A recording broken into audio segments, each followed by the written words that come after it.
Hello everyone, in this video I will clarify some right and wrong sentence. So let's get started. The first one is I have seen him. It is wrong. It will be I have seen him. The next one, I have three child. It is wrong.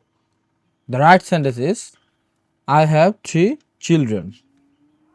Next one, why you talk to me.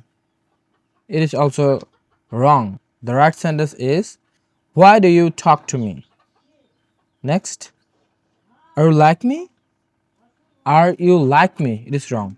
The right is do you like me? Next one, I have a few rice.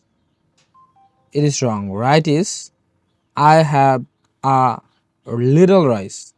I have a little rice. Little rice. Okay.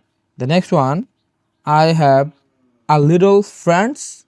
It is wrong. I have a few friends. What can I count? We will use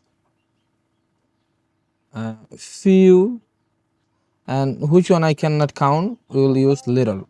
Okay, the next one, I was go there. It is wrong.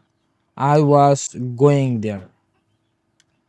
Okay, and next one, I respect to her. It is wrong. The right sentence is I respect her.